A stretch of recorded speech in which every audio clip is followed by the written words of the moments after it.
Well, good evening, Sports Insanity Network fans. It's Mark Oldofsky Halpern here for a special episode of the Batters Up, along with my partner in crime, Mike Rifkin.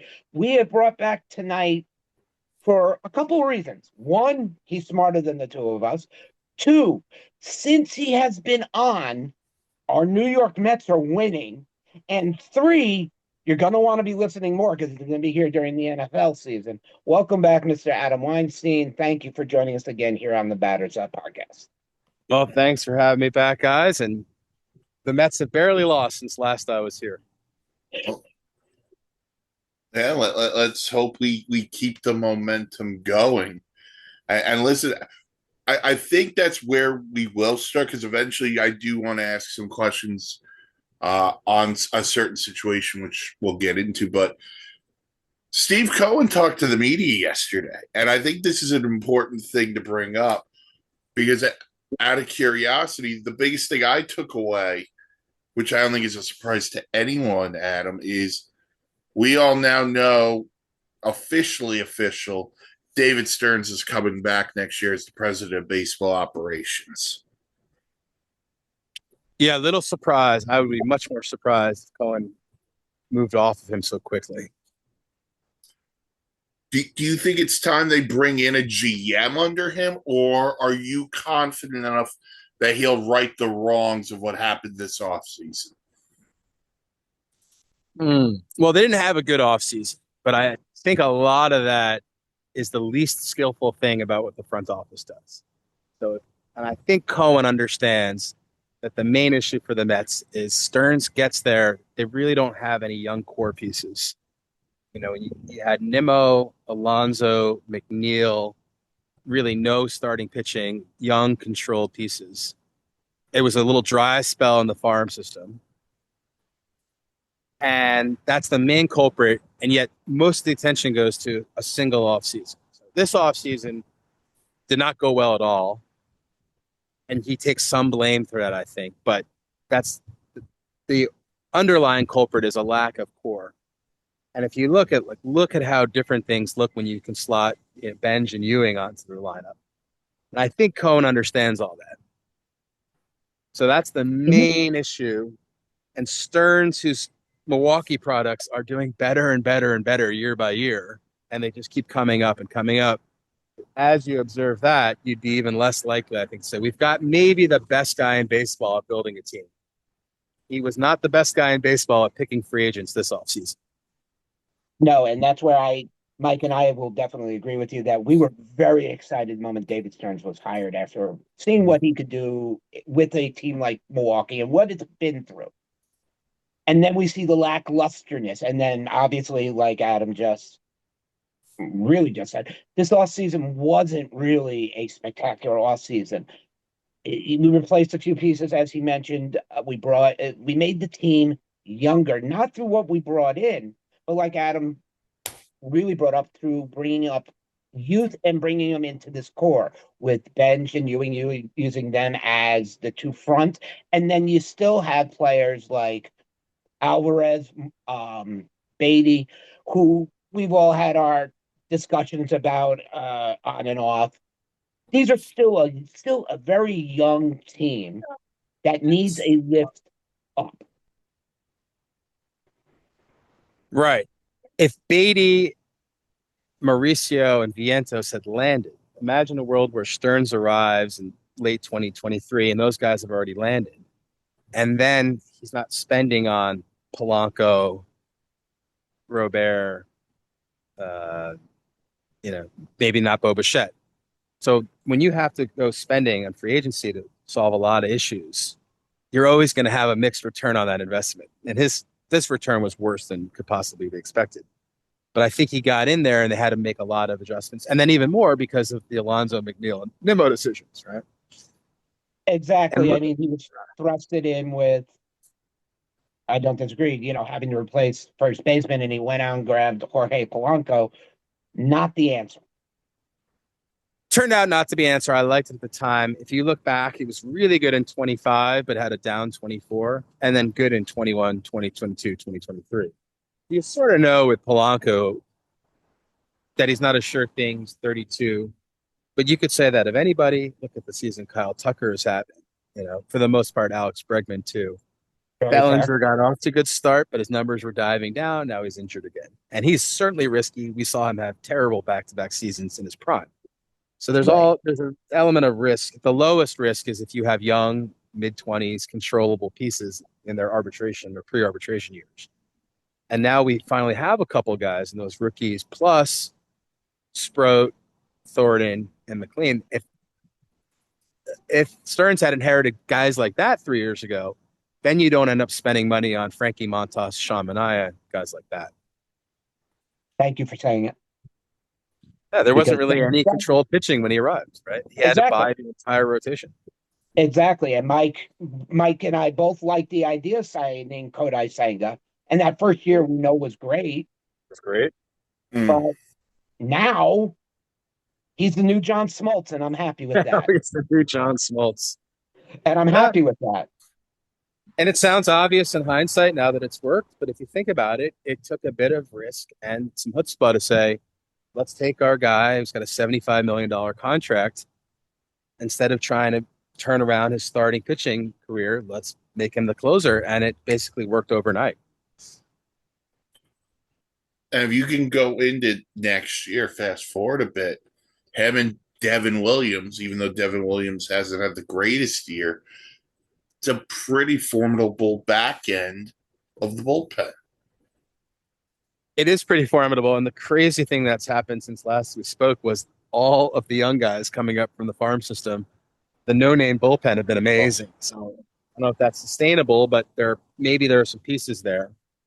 Another thing that he inherited none of, right? Listen, I'm a big Nate Lavender guy at the moment. Mike, you cut me off, damn it. I was just about to say, with a name like Lavender, you have to be relaxed. Lavender had really good I think he had Tommy John after 24. It was 23 or 24, yes.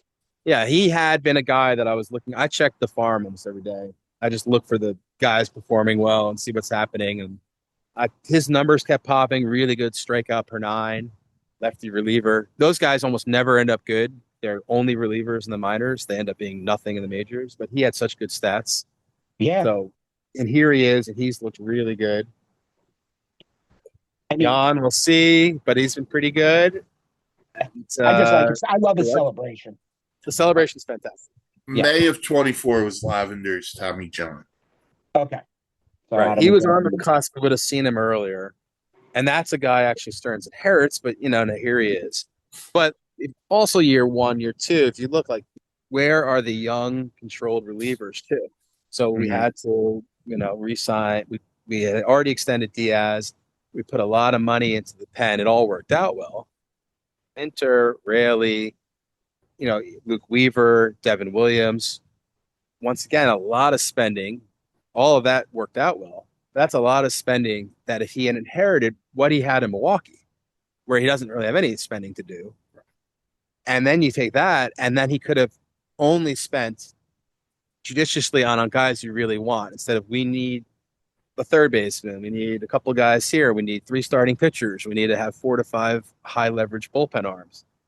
That to me is basically the untold story of the Stearns' first 3 years. So let me throw this at you, because we'll fast forward again to the offseason. Although we all believe that even at 10 games out, this team will make a stupid run, make us believe, and then, lose a random ass series that they shouldn't. And that's the nail in the coffin, because that's how the Mets roll. But if you fast forward to November and into the winter, obviously we all know what could be on the horizon. But let's say there is a season next year. The top name everyone talks about is Tarik Skubal. Is that the big move you want the Mets to make, or is there something else that intrigues you going forward? That's the big move I want the Mets to make. I have been arguing for a long time the best ROI is on the top shelf pitching, even considering the cost and some risk associated with pitching. If you look back, the recent spending, Dylan Cease has been the best pitcher in baseball this year, Yamamoto the year before that. going back further, the best contracts the last 15 years, Scherzer's free agent contract, I think that's number one. Mm-hmm. The original Verlander contract, that's right up there. There are obviously exceptions. DeGrom has not worked out well in Texas, right?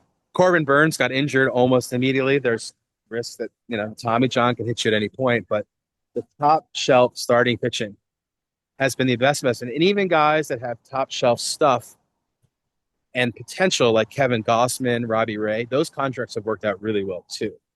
Wheeler, unfortunately, has been another tremendous purchase by the Phillies twice now.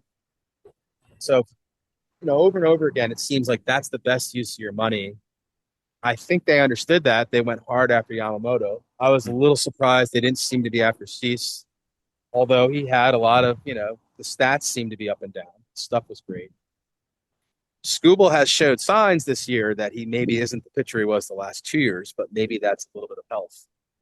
But I think the answer is go get the best starting pitcher you can get.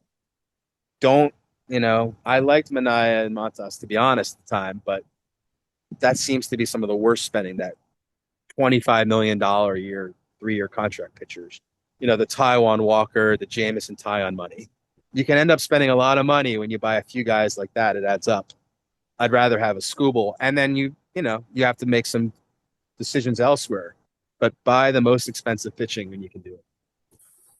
Now, if you were Nolan McLean, are you nervous or are you welcoming? Oh, you welcome that. No, let me rephrase. Are you nervous that your chance of being the ace of the Mets is not going to be reachable with the signing of Skubal? That's more or less what I meant. I mean, Mike was great to stop me so I could rephrase it. Thank you. Well, you'd much rather have McLean in a way because he's got 5 more years of very controllable, and he may end up being better, actually, than Skubal over the next 5 years. He's going to be younger and maybe even better. But you'd rather have 2 of them. Are we sure McLean? I like him a lot. He hasn't been as good this year as he was last year. Very true. Yeah. I mean, the same could be said about Paul Skeens in Pittsburgh. He hasn't been, yesterday. Well, so let me ask you this, because we brought up McLean, and we know we talked about Benj and Ewing a little bit, and we talked about them last time. I am a big fan of how Alex Anthopoulos and the Braves operate, in the sense of they buy out the arbitration years of their big-time players, and they get them signed to contracts early where they look like bargains. I mean, there's no universe where Ronald Acuna Jr. should be more than $100 million player. So do you think that's an approach the Mets should look at here with Ben, Ewing, McLean? Or do you think it's like, you know what, let's see a little bit more before we commit? Yeah, that's a good question. The Mets, the Red Sox, the Yankees tend not to do that. And I generally thought I liked that. It's worked out largely well for the Braves. But then if you look, they also have $212 million committed to Austin Riley. You don't want that at this point. So it can go both ways. The Acuna and Albies were like the 2 best ever at that. I don't know what their agent was possibly thinking. They signed ridiculously low deals. If you can get them early, really early, there's some arguments there, because then you're really potentially saving. Take a little bit of risk before they emerge. A little too late with Carson and AJ at this point. Mm-hmm. But also, I think if you're Steve Cohen and the Mets, it's a good luxury to have. Let them play out the arbitration years. Want them to succeed. We have them for 6 more years, 5 more years. I think that's something like the Mariners and the Braves have to do. And they have to buy those extra years. And you can really only do that early. And then you're stuck. Right? So they've done it with Colt Emerson. It's gone terribly so far. Now they owe him $140 million. I think if you have Connor Griffin, maybe do it before he gets up, because then it's too late if you wait. But we don't really know that we like all 3 of those guys, right? But we don't really know what's the ceiling there. Yeah. Look at Ewing. You would have loved to get him maybe a month ago, and now a month later, you're not quite so sure if you want to lock him up for 8 to 10 years. Fair. Listen, he's the greatest Ewing in New York sports since Patrick. So, It is that. so Like we're talking. I often think about this question that you just raised, and I thought, can you think about if they had done this with every good young player homegrown, which we used to have a lot of, and we haven't had them recently. Imagine what this would have looked like if you had done these types of 8 to 10 year contracts with guys. Syndergaard, Matt Harvey, Steven Matz, Conforto. Hmm. All right. It would look pretty dicey. go even further back. You wouldn't have had to make the decision in 2011 between David Wright and Jose Reyes if you just taken care of them earlier. True. Reyes, I think, did sign some sort of extension, right? Because he came up in 03, and then we had him 9 years through 11. Yeah, I just don't know how much off the top of my head. It was something where I think we got his last couple of years. Right. Yeah. But then in the end with Wright, you'd say, well, we signed him a little early. We got 8 more years, didn't work out. And then you really, in the end, you really wouldn't want those contracts, right? Right. The Reyes contract didn't work out. The Wright contract didn't work out. Conforto, he's been available on these 1 year contracts. He's hanging in there. Syndergaard, Matt Harvey, they all fall apart. Now you could say the earlier the better, probably with DeGrom, and then it turns out, who would have thought that Wheeler was the guy out of all of them that you'd want to have 10 years from now. The one guy Bell Sam was credit for. With all the positions that we have that we're talking about here, it's coming time for that time where we're going to have September call-ups very soon, less than about 2 weeks away. We're pretty sure Ryan Clifford's going to be one of the call-ups. Ronnie Mauricio will be a call-up, and Jonah Tong, I think, are three solids that are going to be brought back up to fill in needs where needed.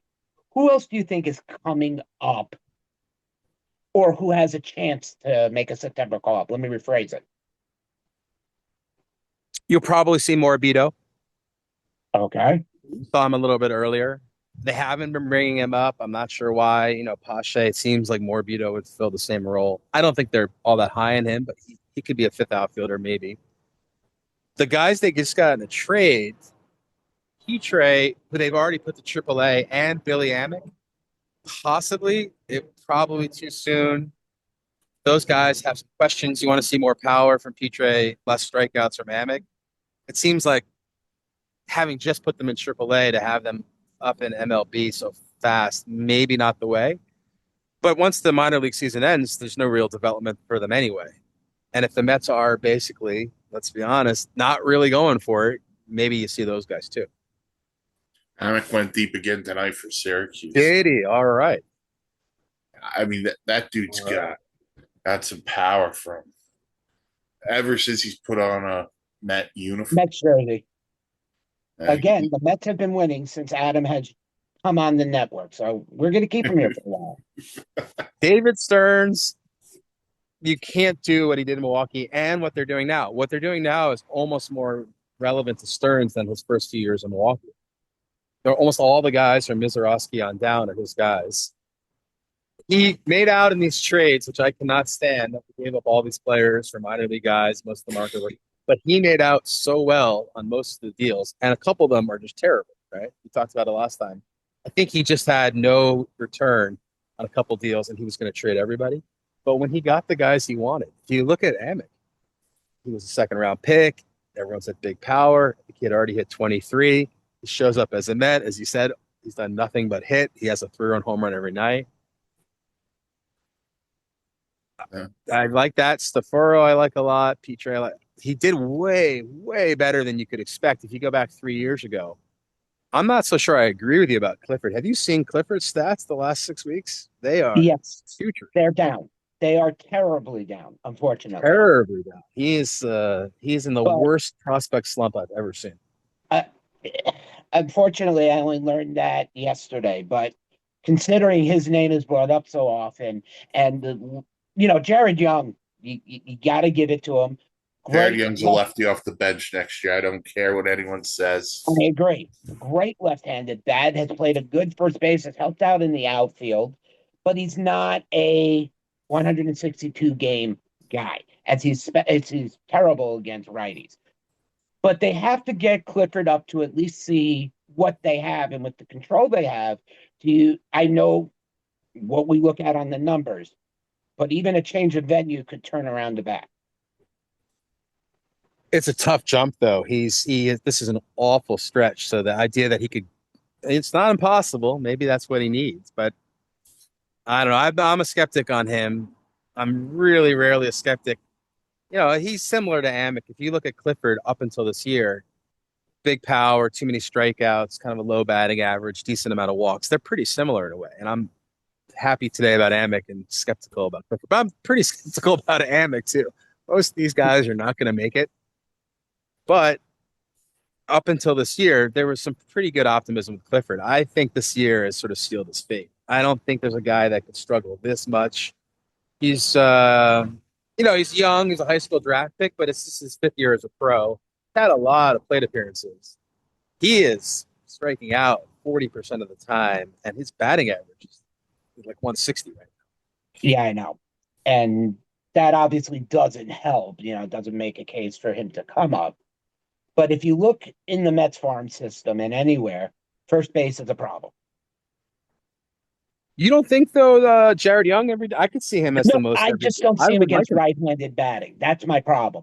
And you mean lefties? Sorry. Yeah, you mean lefties. Yeah. My bad. Thank you for the correction. No I problem. just don't see him doing that. And I don't think the Mets can guarantee that. I know the guy I've been down on all year, and he's due to come back at some point. That's Vientos.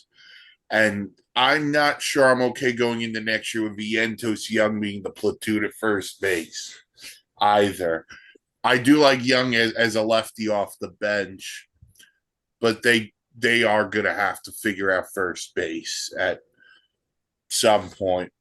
Maybe it's Yandy Diaz is a free agent. That's all I'm going to say. I just don't know how much you commit to him, and I know how Tampa operates. Or you can go out and get, a Vientos who's better than Vientos. You probably need someone who has position versatility, right? So Young, I think, is probably the most every day. I think you can play him against certain lefties. They did not play him against Martin Perez last week. You can't hit Martin Perez. The guy throws like 80 miles an hour. At that point, I'm not sure how much difference it makes lefty-righty. He got a big hit 2 days ago. They left him in against the lefty reliever, and they kept him in, and he got hit. So I don't know if he can't hit lefties, but obviously, the numbers aren't as good. Defense has been really good. You can put him in the outfield a little bit. You want to have someone who can platoon a little bit anyway. Right. Maybe not Vientos. I'm not sure if Vientos is on the team next year. But somebody like,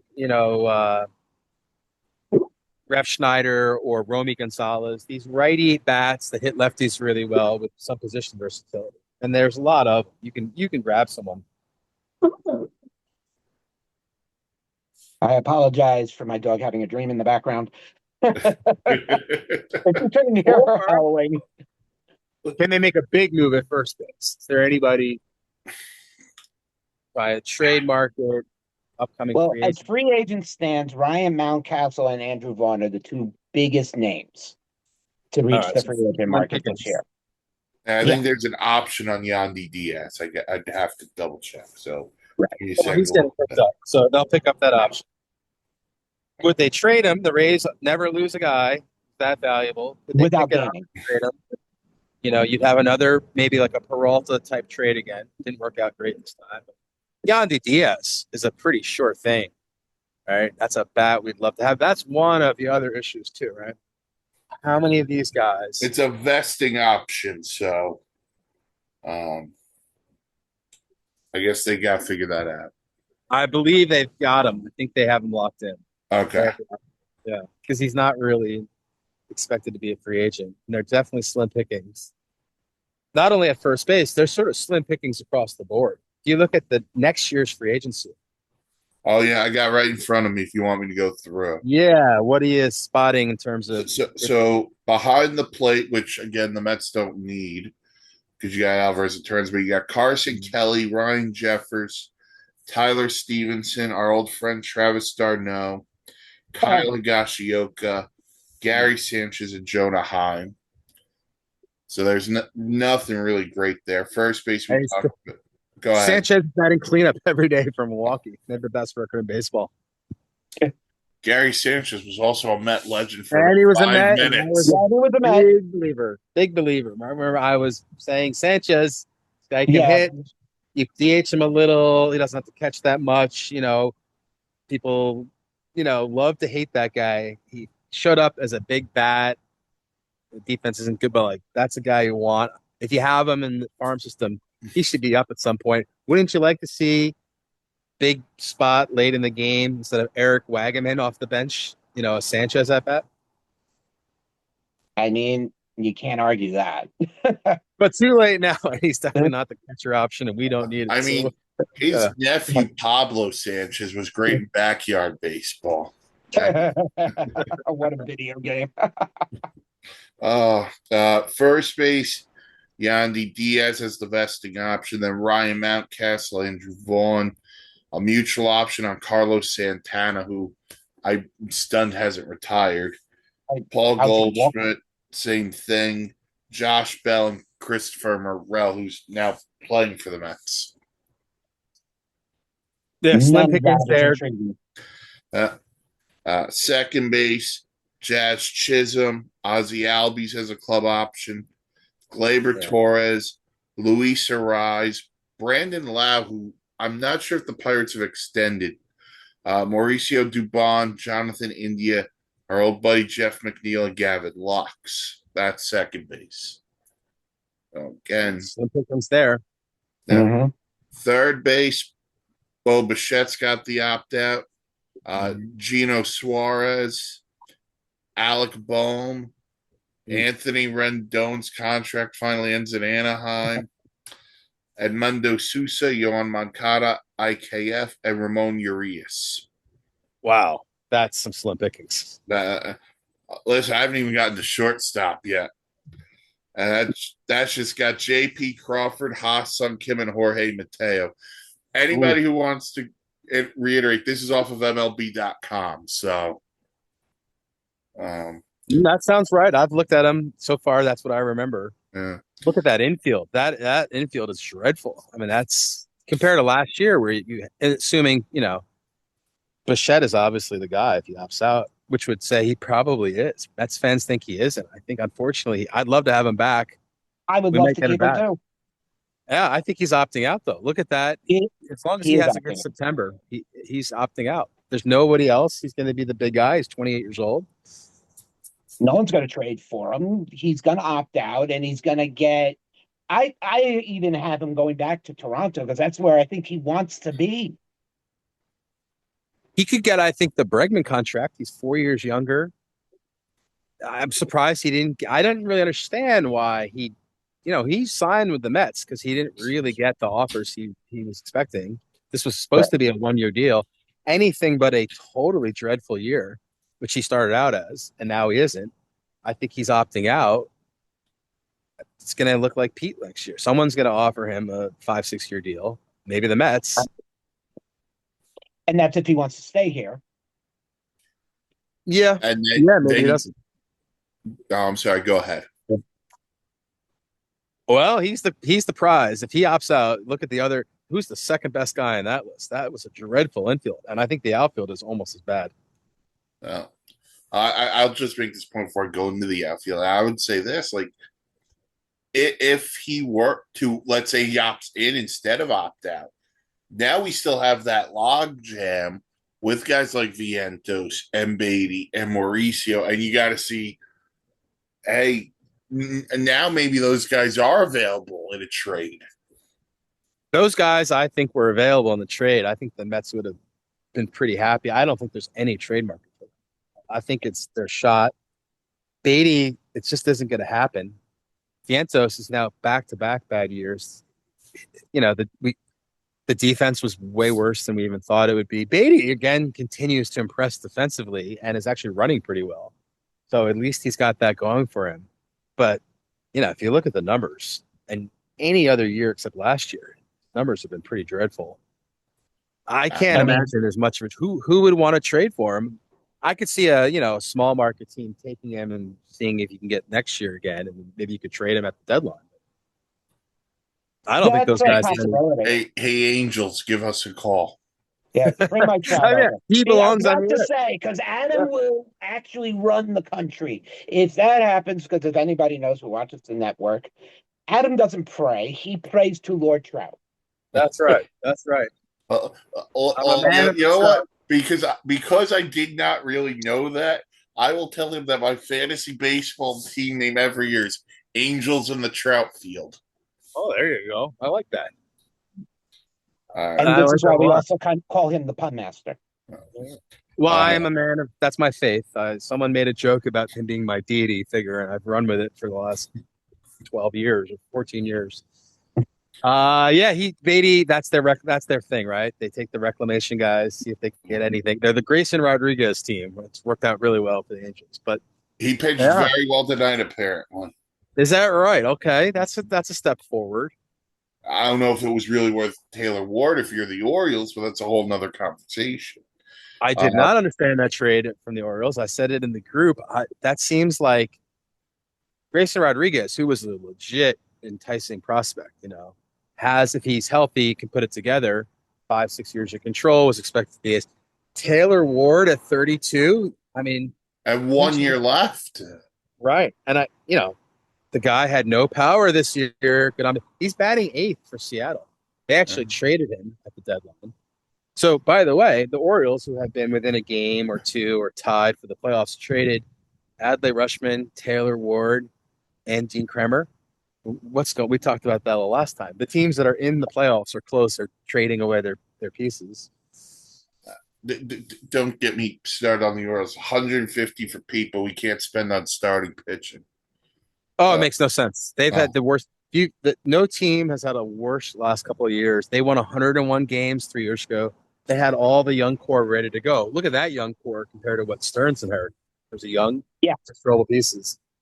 To some extent, it's not their fault. Every guy has gotten worse than they were. It's incredible. Even Gunnar Henderson, just Kerstead, everybody has gone down, including Adley Rutschman, who was much better 3 years ago. But then they went out. The only money they spent was Pete O'Neill and Ryan Helsley. That was their big spending. Two Met legends and Tyler O'Neill. All right, no And- rotation help. They made the Shane Boz trade, which is, and then they gave him money right away. And But by how the do you by the way, feel if you're- Tampa doesn't miss him because Tampa's rolling. How do you Right. feel if you're Pete Alonso? You go there 5 years, 150, and now you're at the bottom because they've traded everything that would have gotten you to a possible playoff away. Yeah, how do you feel about it if you're Pete, right? They were sold that we're going to try to win. We think you're a big piece of the puzzle. We're committed to winning. You're in the playoff race within a game or two. I mean, they were tied or half a game inside of the playoff spot a couple of days ago. They're still in it. Yeah. 15 days ago, they traded away a guy who used to be their number one pitcher, who's valuable and has pitched well since they traded him. The star catcher. I understand they had Basayo, but he was on the injured list. Wouldn't you want to have both? And the big offseason acquisition, Ward, who had a 380 on base. Seattle start. They got him. They're trying. They're putting him in this. How does Pete feel about this? I would not feel so good. Yeah. But if he wanted to win, Pete should have signed that extension the Mets offered him a few years ago. If he wanted the most money, you take the Baltimore money. I don't think Pete went there to win. I think he really hired Boris, and Pete wants to get the most money, which is a decision he made. And it's one that I'm not sure how we don't know how Pete feels. I know how I feel. I know how Mark feels. I'm pretty sure I know how you feel about it too. And when he comes back in a month, he will get his standing ovation. Yes. So. Yeah, deservedly, right? I mean, he deserves that. There'll be no orange bears. I don't want to see one. That's what they call You know what interests me about Pete? The outcry about Pete, how much whining and moaning about Pete, which I still think right decision. He's been really hot lately, but finally he has the numbers that people were pretending he had in April, May, June, and July. Right. But Nimmo, very little outpouring for Nimmo, very few complaints. And with Nimmo, you had already committed the money to him. There wasn't really a decision about more money. You just swapped him for another guy who had an underwater contract. And yet the fans don't seem very upset about that. Nimmo's been here for 10 years, longer than Pete, important player, great player, hustled, very much a fan favorite. But they seem to be very upset about Pete. No one seems to care about trading Brandon Nimmo for an older player with the same bad contract. But I think with Nimmo, it just became a thing where we knew what the offense was, and he got on base.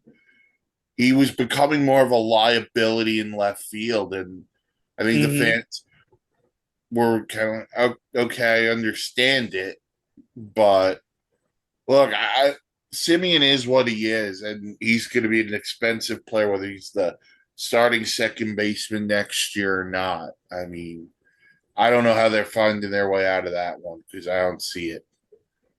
He's probably got to start at second, and he's going to be better than this year, but probably some version of between this year and last year. If you look at that free agency, we don't really have room. Obviously, Lindor's at short. If Bo stays, Bo's at third. Simeon, we don't really have room at second. There isn't any good option at first. I put Jared Young there, and maybe you play someone else occasionally against the lefties. Well, I mean, Lindor's also a lightning rod for this. Became a lightning rod for this fan base, which I will never understand. But the best shortstop in 100 years, they can't stand him. If he has a couple bad weeks, they're worried about him. These little nothing burger stories that get people all worked up. And to wrap up the Nimmo versus Pete thing, I don't think the fans really understood that Nimmo was basically a better all-around player than Pete. Mm-hmm. Right? Nimmo's normal years were better than Pete. Pete has 1 year above 4 WAR, which is the rookie year. He's been down ever since. Each year he goes kind of down. They don't really appreciate Nimmo's on base. The running's better. His defense was going down. You're right, but so was Pete's. I'm not arguing that. Listen, let me be the first one to tell you. If they were to sign Pete, my decision would have been Pete's the DH. I wouldn't play him at first base anymore. You're the DH. Deal with it. Right. Last year he looked like he needs to go to DH, and the numbers backed it up. Early this year in Baltimore, he had bizarro good defensive metrics, but I find that hard to believe. And now they're down. He's below 0 already. And industry wide, they told him long term that they view him as DH. So, he knew that that's going to happen sooner or later.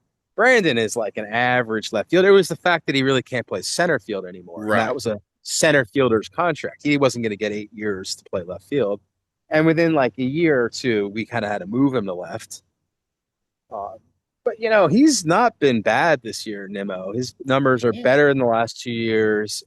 Now you're looking at, 4 years left after this year, which was always sort of the problem there. Simeon has 2 years left after this year, which is the best part about that trade. I just don't think the fans appreciate Brandon as much. And the media has been pushing the Pete thing from the moment it happened. And if the Mets get off to a slow start or the offense isn't hitting, it was a very easy storyline to say how they blew it. Why didn't they sign Pete? What a bunch of idiots.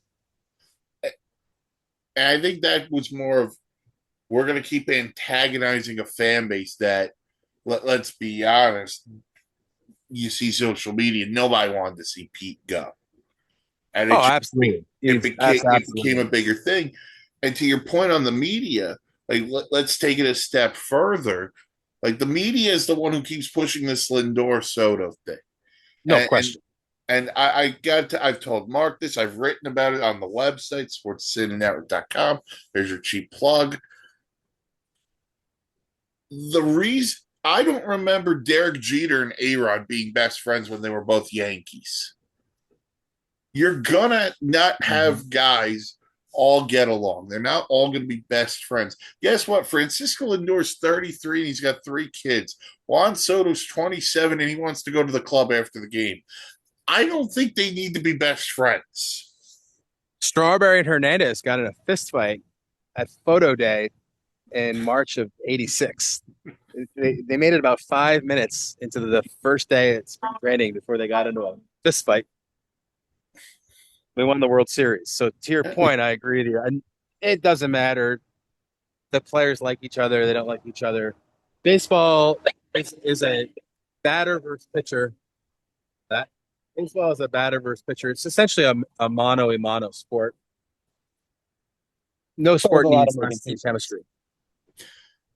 You hear that, John Heyman? So the next time you want to write your Lindor Soto beef, take it, shove it sideways, and stick it where the Right. sun don't shine. It's so tired. That's probably my number one point we haven't talked about is how much energy is devoted to negativity, getting people outraged. When the Mets were winning 101 games in 2022, they don't really know what to do, right? I bet you their clicks were down. People, oh, the Mets are good and things are going really well. It doesn't sell the back pages, WFAN. So they love this stuff. Everything's were going so well in 2022. The whipping boy was Vogelbach, who had a 141 OPS plus. Oh, A guy we were paying $1 million to, who was 141 OPS plus. He was the number one talking point of 2022. So they love, the team got off to a bad start. All the content creators to do better when there's negative things to talk about. The Soto Lindor thing is a nothing. The Pete thing is so overstated, right? If we had Pete and he was having his, down stats in April, May, and June, what difference really would it have made? He's doing great, but the Orioles are starting to go down. We don't have him now, but the Mets are starting to go up. There's so much more to baseball than the way that it's portrayed. You when playing in the major leagues, we all know that, like Adam said and Mike has said, it's pitcher versus batter. What happens is after that ball hits the bat, everybody else becomes important. So the usage of the way Adam said it and Mike has used it, it is a one-on-one mono game because it's a chess match. What pitch is he going to throw me? Where is it going to be? Am I going left? Am I swinging late? After that, that's where everybody else comes into play. Would you agree there?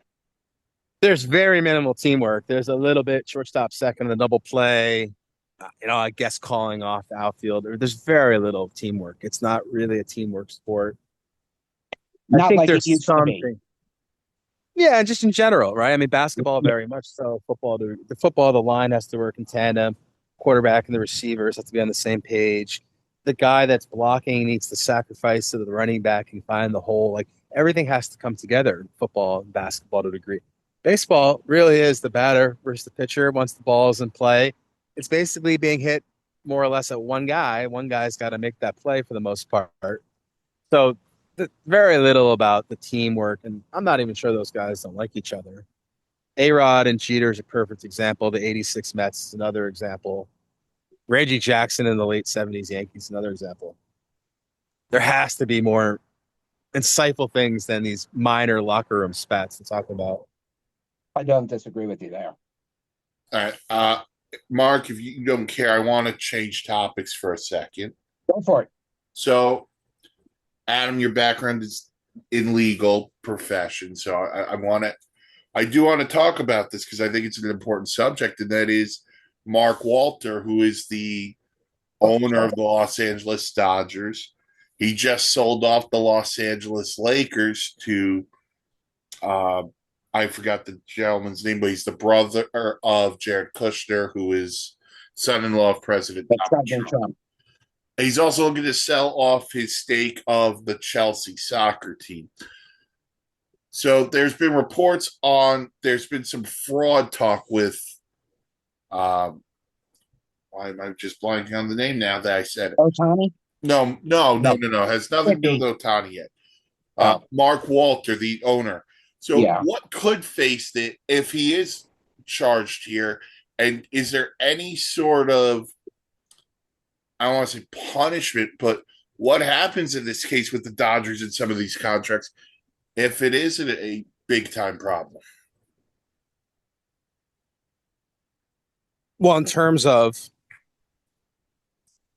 well, he can't. Well, if he's charged with the fraud and he Mhm. couldn't make the money back and pay the players what he's supposed to pay, I guess.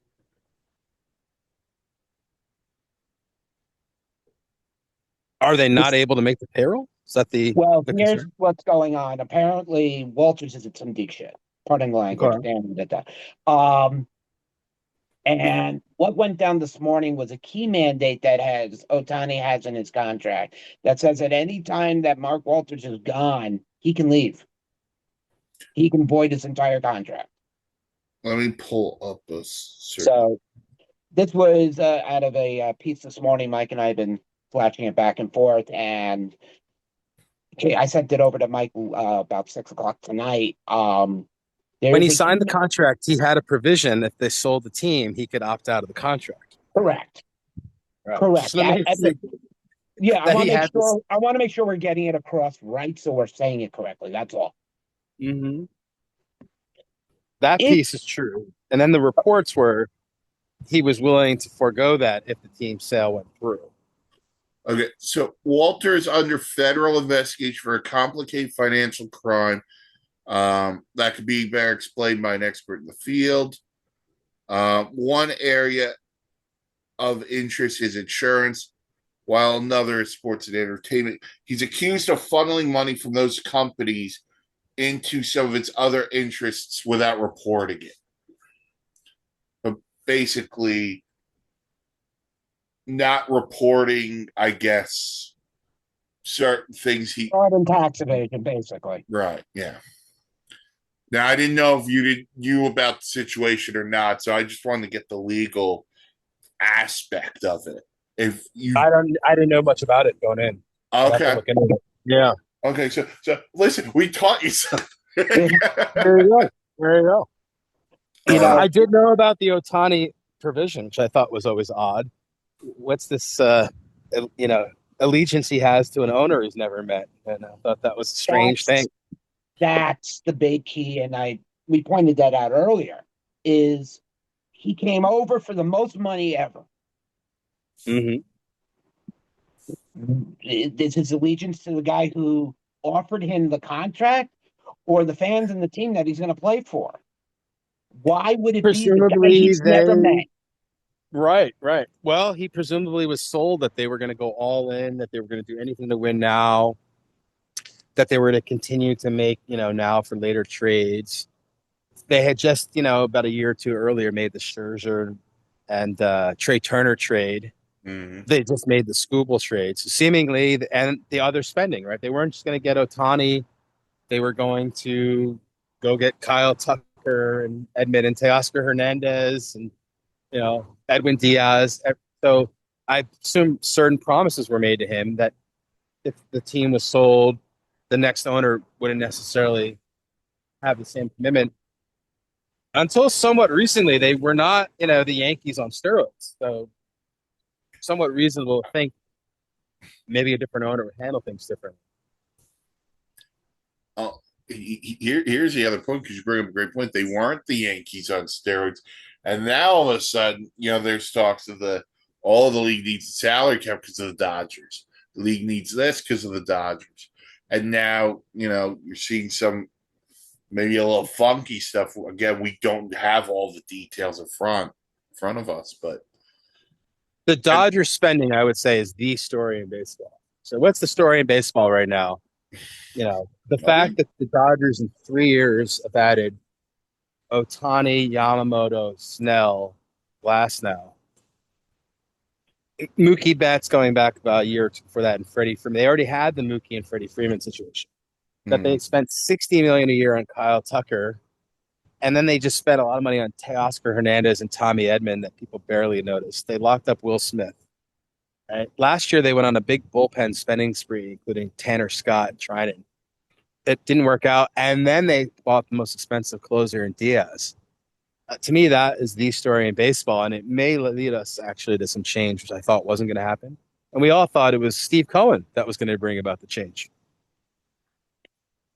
And at that moment in time when he signed Lindor to the first Mets ever 10-year contract, it was an eye Lindor, opener and a freshness. that in the middle of the night he was signing Carlos Correa over a cocktail at Yeah. $325 million. And, you know, Thank God we for already the had best Lindor. medical experts in the world. Right. Even a year ago, Soto, right? So Soto actually has. I mean, Soto's 765. Otani is Yeah, 700, but really 465 with the deferrals. So, right. I don't think You the know, Mets fans are appreciative enough how much spending we've done because the results have been mixed, right? But we have spent a lot of money, Well, and I so think he's going to spend more money. and that before goes back to Cohen when he first took over. He says, "Yeah, I have money, but I'm not going to spend it like like a drunken sailor," and he's Mhm. stayed true to that. Yeah, yeah. For the most part, his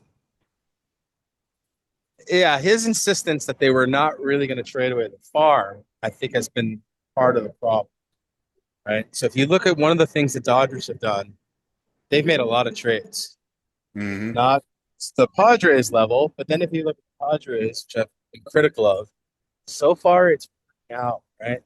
They've just year after year they've gutted the farm, they trade guys away. It's an incredible list if you look at the number of guys they've added.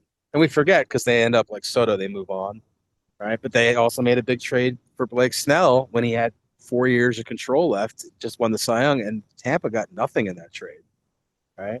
So they made a very costly trade to the Washington and get Soto, but a lot of the trades haven't amounted to anything. And if I was the Mets, I would have liked to have seen them make more trades. Cohen said, well, we're not just going to spend, we got to build the farm system up. He said he was going to spend in the meantime, though. So they were going to hang on to the farm system because a lot of those trades are a form of, instead of spending in free agency, you trade away farm to get, arbitration year guys. But that's where the results are. That's, you get Lindor out of that. You get the guys, Josh Donaldson from the A's, those 3 or 4 years. Look at the Mason Miller trade the Padres just made. I'm not sure Cohen understands that the free agency results are very mixed at best, right? And we're sort of seeing that this year. It's not that surprising to me that half or more of these guys are down a lot because that's what happens. And it's happening to the Dodgers. Look at how bad Kyle Tucker's. Mookie Betts having by far the worst year of his career. Oscar Hernandez is a replacement player.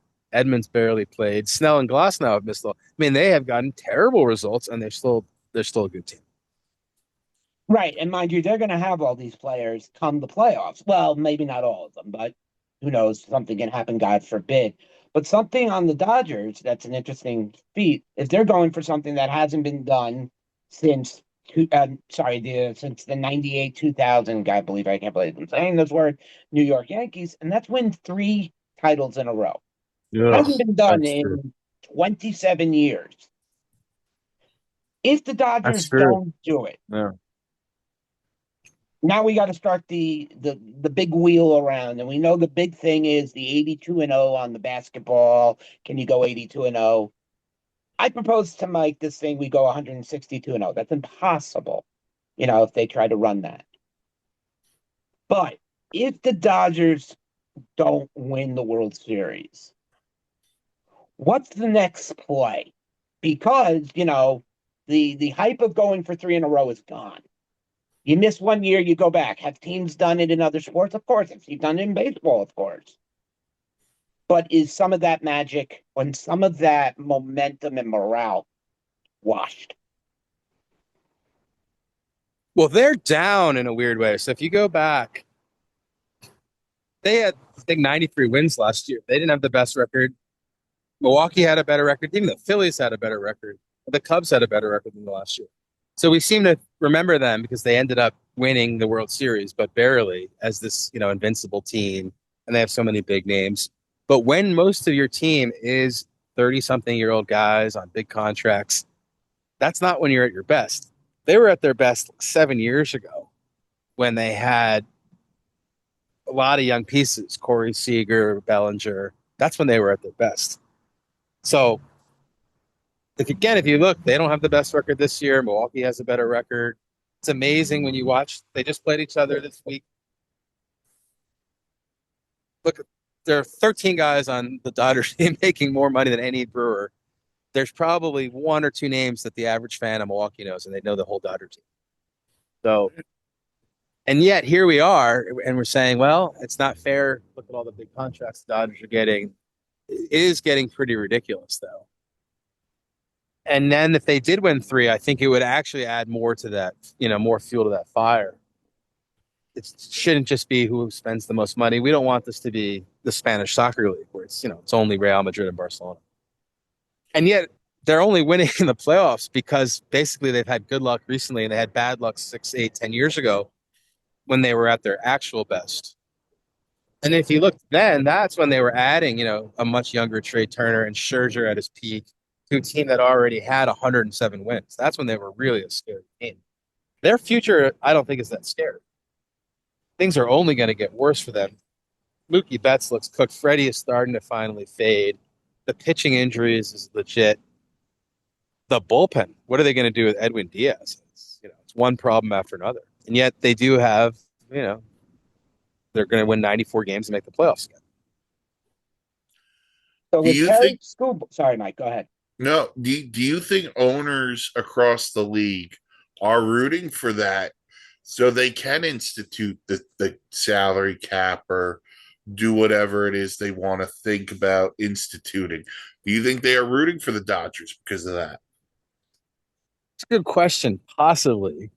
I'm not even sure they want the salary cap because at the end of the day, baseball really likes having the Dodgers, the Yankees. They would like the Mets and the Red Sox too, right? So this is not the NFL where the glory team is Kansas City. It doesn't really matter.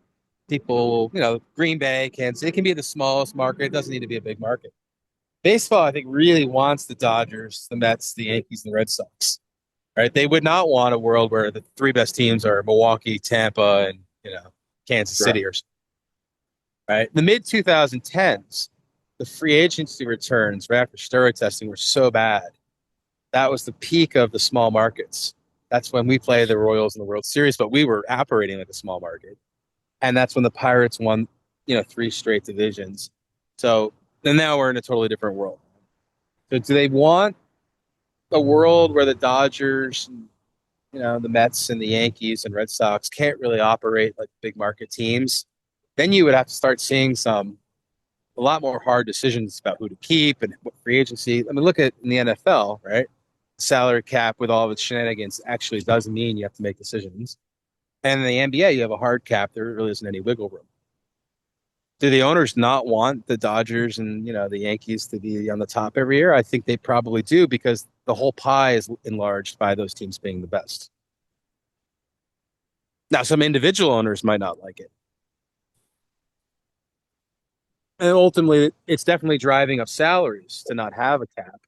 And even the luxury tax, which is pretty significant, right? The Mets and the Dodgers are paying 100% on every dollar.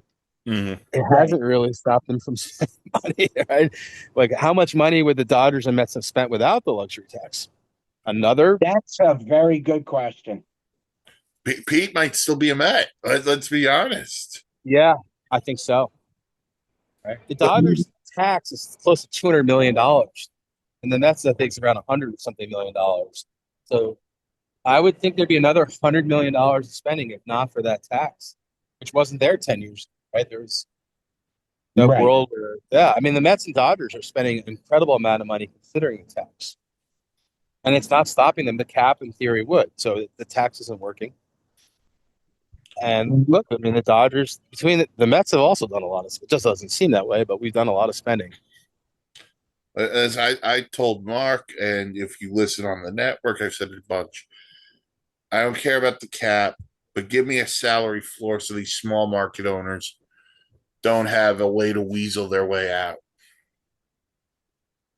Yeah. The problem with the floor, right, is I actually think the small market teams really, I don't know that I'm not so sure they could spend more, right? You need more revenue sharing. So they all universally spend proportionate to the revenue that they bring in. We're looking at teams like Pittsburgh, KC, and all that. And we know what Pittsburgh has. KC has Bobby Witt and a few good players. I understand that Brad Pitt said it best in Moneyball. There are rich teams and there are poor teams. And then there are teams below this. and then there's 30 piles of blank, and then us. There, you know, it's just the way when it was said in Moneyball. It's not that Hmm. far from the truth. It really isn't. When you look at the Pirates being able to wait all this time on Paul Skeens, you now have this star in Connor Griffin, maybe a big name, maybe not. You have Brendan Lau, who was not extended as of yet, Mike. So I finally got to that. So he is possibly going to be a free agent at the end of the season because he hasn't signed. So my question, truly becomes: is baseball really going to be internal, or is it always going to be external with importing in, even though you're raising it to be where you are? Well, the narrative that gets pushed that the just need to get the small market teams up. If you only force them to do that, and that narrative, the 10, 12 real small markets all have miserly owners that just refuse to spend. I think they really don't have the money unless they're willing to take losses. Steve Cohen is taking losses. Mets Oh yeah, revenue is the 12th. Yeah, it's pretty clear. He is taking losses that only a guy as rich as Cohen would be willing to take. The that's Mets the key have though. a eighth, 10th, 12th level of revenue. If you just look at the revenue stream, we're not the Dodgers, the Yankees, the Red Sox, even the Cubs, who have a lot more revenue. So we're lucky that we have Cohen. And I think those bottom 10 teams, they're not willing to lose money. I guess they could be willing, but I don't think they have any money to spend. That's why they don't spend the money. Their revenue is way lower, way lower. So they just don't spend money. The problem is, I think the worst thing in a way that's happened is that the Rays, Milwaukee have been so competitive. So then it says, well, you don't really need money. If you do every single thing right over and over again and continue to kill it in the draft over and over again, you could do it. That's all it takes, right? But if you look at, I mean, here we go with the Dodgers again. And the Cubs. It's the spending is it's such an advantage. The It is. Padres without the money, they wouldn't be able to do this. I mean, if you go around, and I mean, it's been a while since I've traveled the country and gone stadium to stadium. It's been a long time. I mean, I've been to Yankee, been to City, new stadiums, whatnot, and stuff. But if you look at today's stadiums, it's no longer the look of baseball, in my opinion. It's becoming too much of a, how do I want to put it? Too much of a fans not watching the game. They're too much going around looking at too many other things than focusing what they're there for and spending $100 on a ticket. They should be focusing Mm. more on the game itself. Not every attraction, that's the word I was looking for, pardon me. Mm. Not every attraction you can spin up, whether it's for young kids, old members, or whatnot. Focus on the game. That's what the people are paying to see. Yeah, yeah, I agree. You know, The question is, if baseball resembled football, where the city you play in doesn't really matter. If we had a true revenue share and salary cap and floor and all that, right? Or mhm. some version of that. I don't think people are saying a true NFL system where 32 teams are all on equal footing. But in that world where we actually had that or some version of that, would that be actually good for baseball? Because baseball doesn't have these giant national television deals where in the end it really doesn't matter. Yeah, it's better for them that the Cowboys and Giants are good. Like it'd be better if the Cowboys and Giants instead of maybe like the Chiefs and whoever, right? The Rams or something, right? But they don't need it. The NFL, they don't need baseball. I think they sort of need it. They don't. What do they do if you had a couple years in a row where it was like Pittsburgh versus the Rays in the World Series? That would lose them a lot of money, and ultimately, I think people would be less interested in baseball. Right, because baseball right now, let's be honest, it's got so much star power when you think of Otani, Judge, Soto, Fernando Tatis. There's Bobby Witt. Any area of the country, you're going to find a superstar in baseball at the moment. Right, and And he's not signed to they a big don't contract. right. And if you look at, they love having the clusters of stars. San Diego became really marketable when you had Yep. Manny, Tatis, Bogarts, Soto briefly, right? Snell. When they started to have clusters now, like San Diego and the Dodgers, particularly on the West Coast, became a marquee event thing. They love having. They don't want Bobby Witts in Kansas City. They would love to put him in, in the Yankees or the Red Sox or something, right? So they love star clusters, star power, and they let those guys push to the Yankees and the Dodgers and the Mets.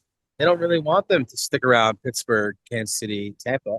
If you had a salary cap and a floor and an actual revenue share, then the players would either stay where they are or they would sign to different teams. They wouldn't all end up on the same 5, 6 big market teams. And I don't think they want that. I think they want the Dodgers and the Yankees and the Mets, Reds to be super teams. Because let's face it, you're correct. Everything is in the information age. The more clicks you get, the more you're viewed. The more you're viewed, the more money, et cetera, et cetera. Yeah, and baseball is sold more like basketball, where they only sell 5, 6, 8 teams, right? So if you look at basketball, like on Christmas Day, it's the same teams every year. Even when the Knicks are not good, they were putting the Knicks on Christmas. The Giants and Cowboys are opening, but that's not the way the NFL sells.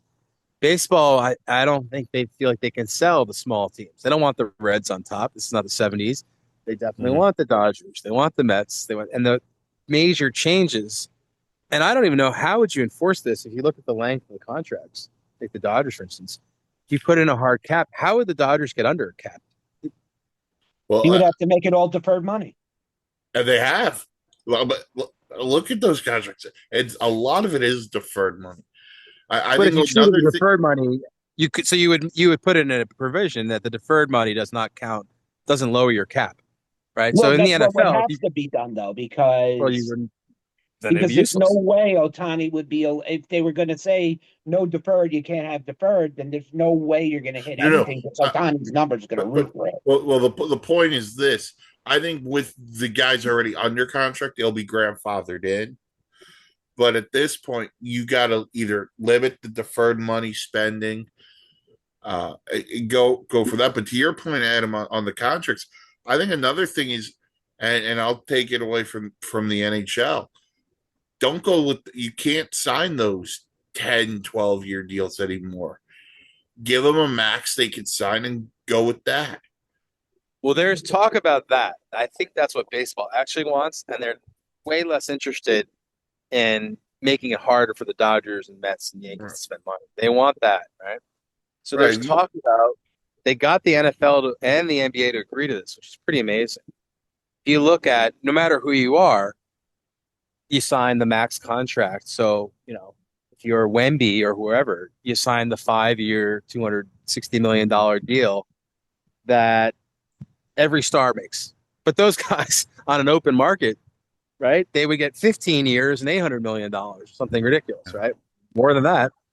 So the fact that they've been able to get the NBA players, the quarterbacks to just agree to these max contracts, which are relatively short, unlike baseball, where it just took 15 years, 765 to sign Soto.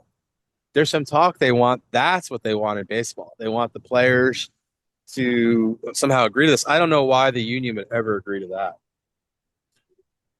But it's good. I think it's actually good for the sport, good for fans. The fact that we are forcing teams, why is Xander Bogaerts signed until he's 42 years old? Yeah, exactly. Who thought that was a good idea? The Padres have done a lot of good things, but 33 to 42. Okay, and Manny is also signed until he's 42, and he starts making $39 million a year the next 8 years. So, the Lindor, at least Lindor and Soto, they run till they're like 35, 36. They're not going to be, 41 years old.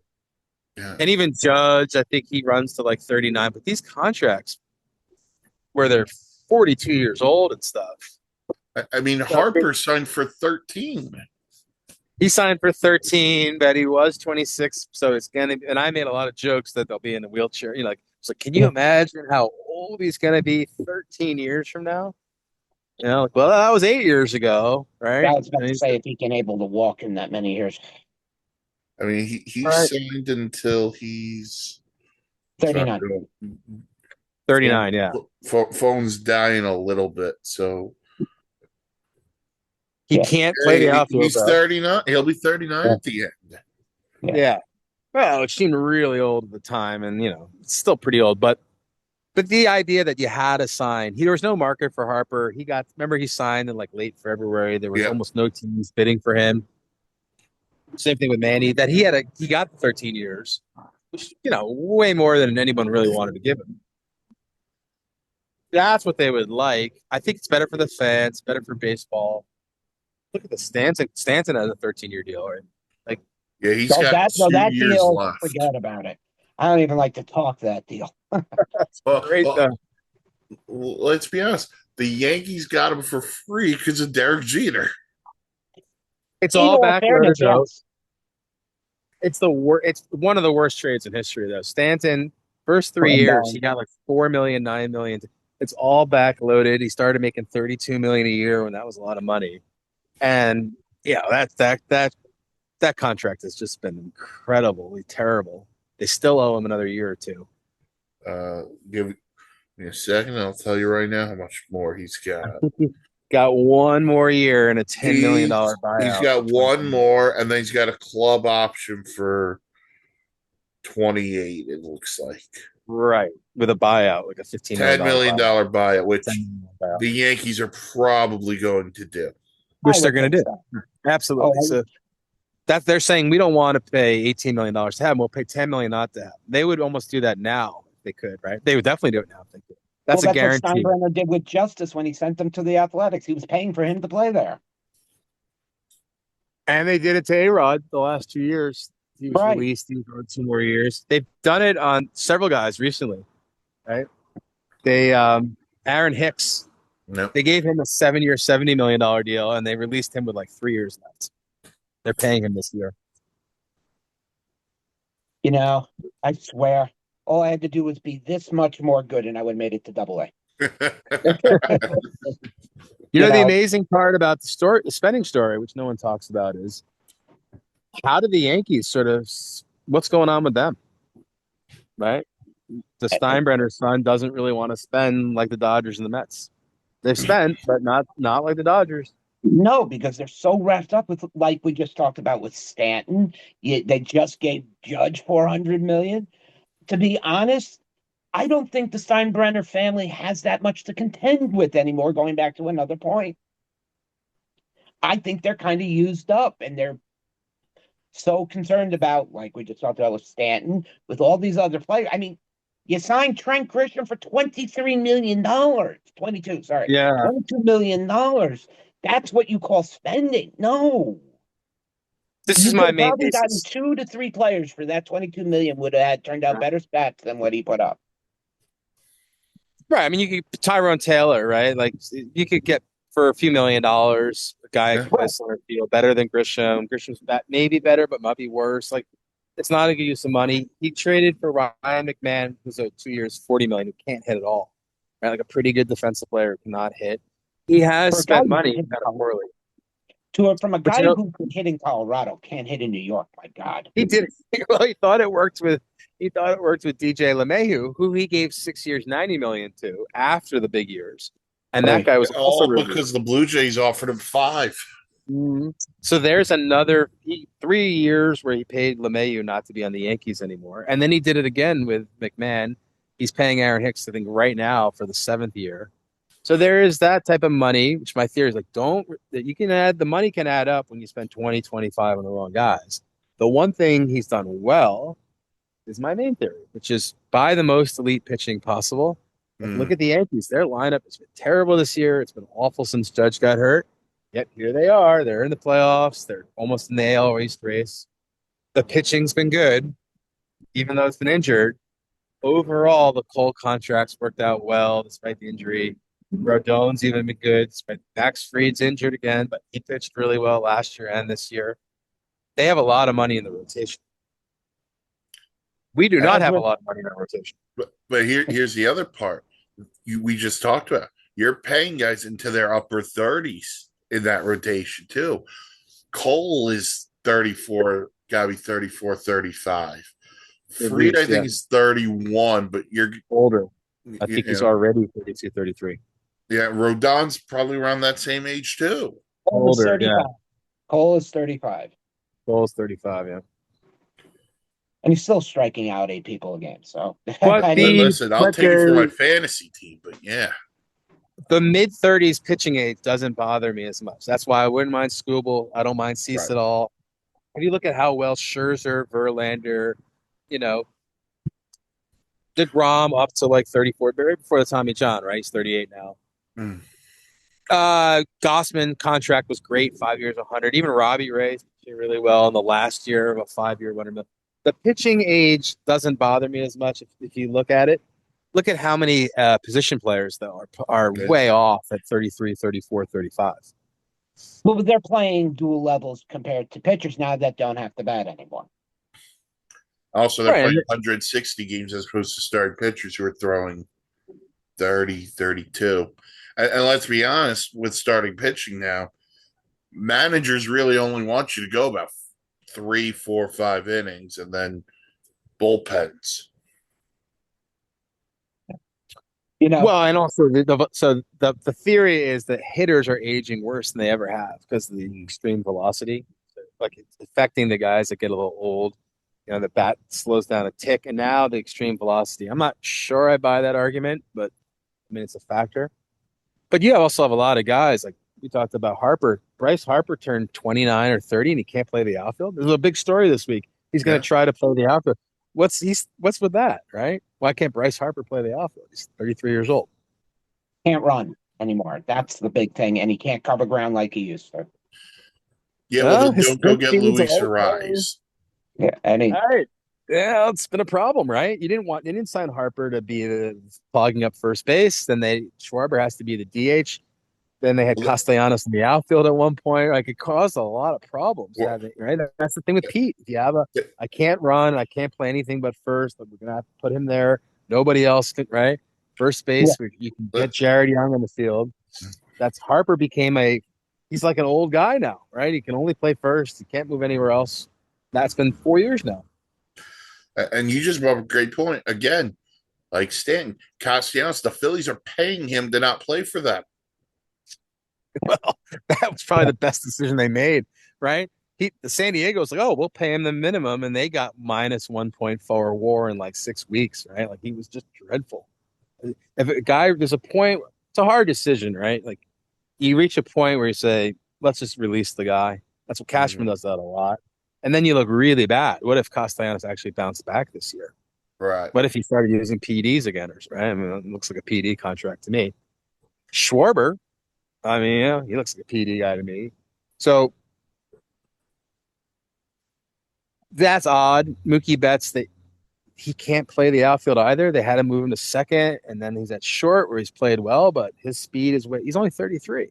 Right? It's like weird. These guys, Harper and Betts, they look youngish. They're in good shape. Early 30s, they can't play the outfield anymore. I think the Betts thing was more of the Dodgers. I don't think it had to do with him. I don't know why they moved him, to be honest with you. His sprint speed fell off a cliff. So, he is a good outfielder, but he needs some speed. He got really slow kind of early, and they moved him to second and then short. But his defense at short has been very good. It's been atrocious at times. Metrics say he's good. I don't, that's what they say. His offense, I've only watched a handful of Dodgers games this year, and the two I remember watching, he made an error. So it's some errors. Look at his bat this year. That's one of the big, here's the second best player of the generation behind Trout. He's got the most WAR. Maybe it's Judge and Ohtani, but right now, Mookie going back long enough, he has the second most WAR. He's certainly, first ballot already. Look at his offense this year. He's 33 years old. He's got 220, 280, 402 slash lines. Oh, that's like that 280 on the OBP. Oh, 280 OBP, right? That is it's disgusting on so many levels. He's got as a guy who loves Mookie Betts, I can't hate Mookie Betts. Likable guy, great player. He was way down last year. He went from 165 OPS, 145 to your 105, I think, last year. He's at like 86. His decline offensively is incredible, and they owe him another 6 years, right? I mean, when you look at contracts today and what they were, they're never what they were used to be. But as we are coming close to the witching hour here and whatnot, Adam, I'm going to ask you one final question. Here we are, because you have been the Mets good luck term since coming on the network. Here we are with the Mets. We're sitting here. not hopeful of a playoff break, but it could still happen. The Mets are It can 58-70. happen. What do you think the final record will be?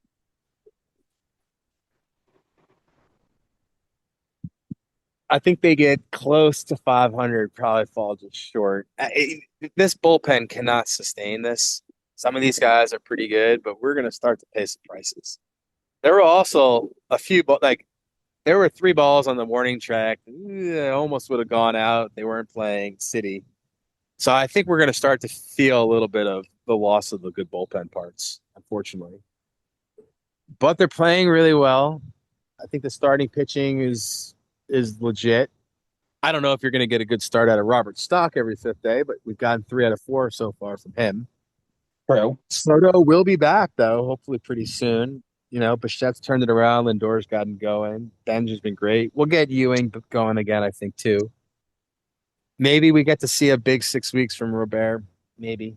I've definitely turned the corner. This is more like the team we should have seen all year. Mike, what do Probably you think? 80 Sorry, and Adam, I 82. didn't mean to cut you Yeah. off. I thought you were done. I apologize.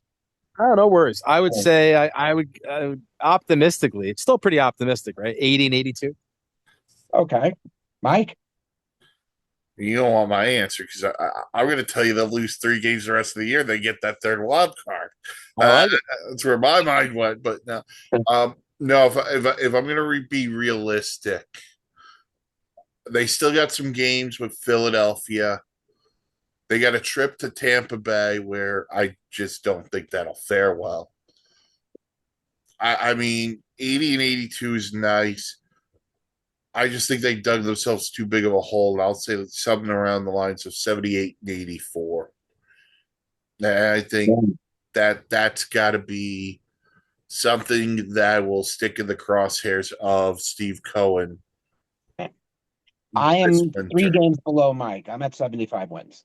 And that's a low number even for me, considering how big a Mets fan I am. I mean, I want them to be number 1, but that's not going to happen this year. Well, to So get to for 80 me, wins, they have to go 22 and 10. and Yeah, that's doable. I know It's they have at doable. least one more series with the Phillies. They got a trip to Tampa Bay. They're in Chicago starting tomorrow. Right. Play the White Sox. The Orioles come to town in mid-September. That'll be the Pete return. Mm-hmm. We They played the get Rangers too, right? I haven't played the Rangers. Rangers. The Brewers got to come to Citi Field, and they get the Astros, I believe, next weekend. And I think there's some Marlins left, right? Marlins and Nats. Marlins and Washington. Yep. Those are, to me, Marlins and Washington, with the plate above their heads, both kind of gave up. I mean, like, I mean, we could still the 9/11 game coming up. Oh yeah, there's a trip to Yankee Yankee Stadium too. Stadium for 3. That's the series they have to sweep, if any of them. Any other year, that series would have happened already. And I'm like, oh, great. We just 3 months of a zombie, no offense Yankee lineup we missed out on. By September, we're going to face Judge Company. Right. Listen, as long as they're competitive and they jump the Nats, if you could jump the Nats, where I think they're now only 2.5 behind the Nats. With the loss tonight, yes. They were 3. It's doable. The pitching has been so much better than you expect. The bullpen the last few weeks after the trade deadline could have been a disaster. It's gone really well. And if you look at the rotation, Manaea has turned it around, right? McLean's been good. We thought, all right, Christian Scott, who saw this coming? Not many, right? And then Thornton's been really good. Thornton's been really good. Right? This could have been a horrible rotation, given how many things.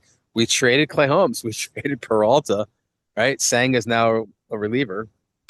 Right. So the only true starting pitcher you have is Nolan McLean, who's been there. Right. It could have been a Nolan and 4 guys that you're like, oh, this team's terrible. Right. And now you got some interesting names. Listen, some interesting names. Christian Scott's in this rotation next year. Probably is there 3 or 4. Thornton, Manaea, maybe they battle out to see who's the lefty in the rotation. The other one's in the bullpen. To see how Tong progresses. You know, I think you should come down the stretch here if you're a Met fan. The important thing isn't, unfortunately, I can't believe I'm saying this, isn't just the wins and losses. It's about the performance of some of these younger players But you're right. and looking ahead to who should and could be on this roster into spring training next year. Obviously, permitting there's no strike. Yeah. And go ahead, Adam. Well, you also don't want to read too much into things, right? So, what about these bullpen arms? They're pitching well. Do you really believe in them? We thought when they made the trade deadline, well, he's now going to have to go on a massive spending spree to replace all the bullpen arms that they lost. So, are we going to come back with a Devin Sanga and all the young guys pen next year? It seems, But not so likely. no, you're obviously bringing some veterans, but I think there's no problem going into spring training with competition. Mm-hmm. You know, Definitely. that's the big thing. Like, we talked about Jeffrey Young. Okay, I liked what I've seen, but he's had a control issue. So let's see if he can right that a little bit. We talked about how good we think Lavender can be. You know, I love the fact that Deadnell Nunez has gotten another opportunity, but he doesn't look like the same guy he was 2 or 3 years ago. So, Yeah. obviously you may have to add a piece here or there. So, yeah, there are going to be options. They could go. We know how relievers work anyway. Relievers one year could be phenomenal. The next year they could suck. I mean, Edwin Diaz, his first year in New York, gave up more home runs than Armando Benitez may have in his entire career. But he found a He had way that to remain brutal relevant. first year, it's amazing. You look at him, his highs have been so high, and then you scale back, you say, man, really bad in 25, missed all of 2023, really bad in 2019. He was so-so in 2021. He had like a 3.5 ERA. He was so-so in 2024. He had like a 3.3 ERA. He's had three really great years. Last year, 2022, and I think 1 year or two with the Mariners. But half of his career, he's either been hurt or way down.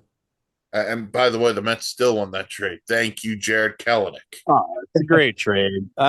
Mark knows I was the number one. This is a great trade. Kelnick's terrible. Diaz, four. These are the trades we haven't made, by the way. Yeah. Right?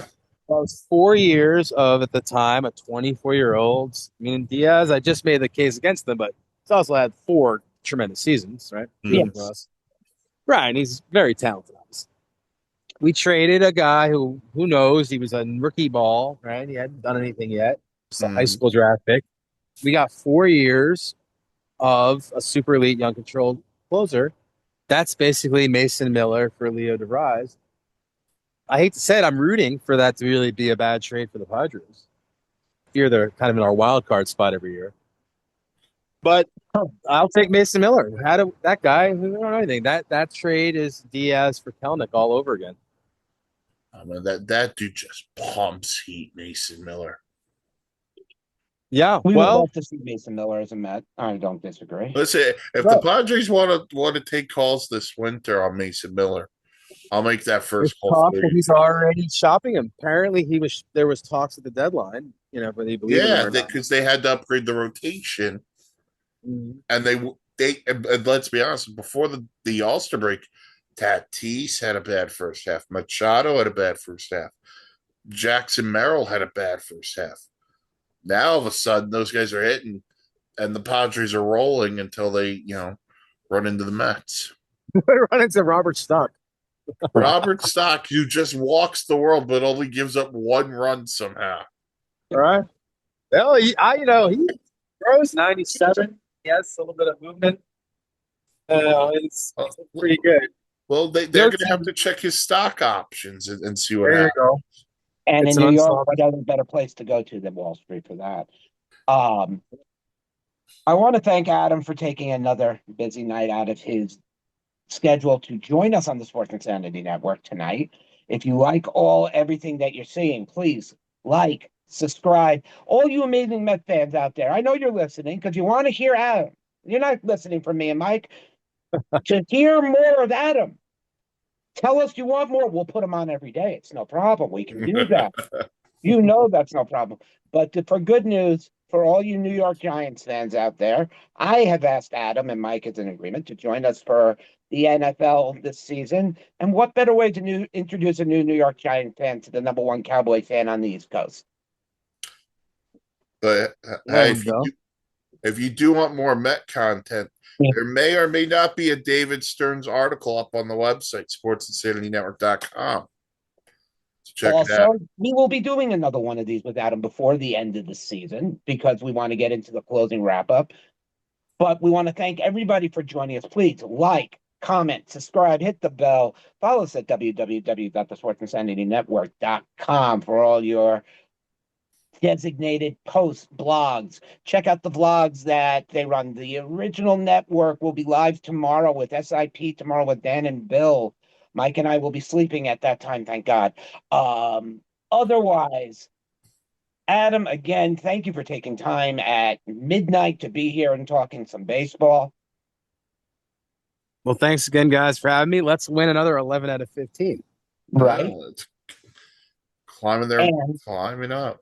All right. and And as we always like, before we discount any chance, the Red Sox, they won 32 out of 37. We could do that. It put us into the playoffs. we do that, I might run to DC and say hi to you.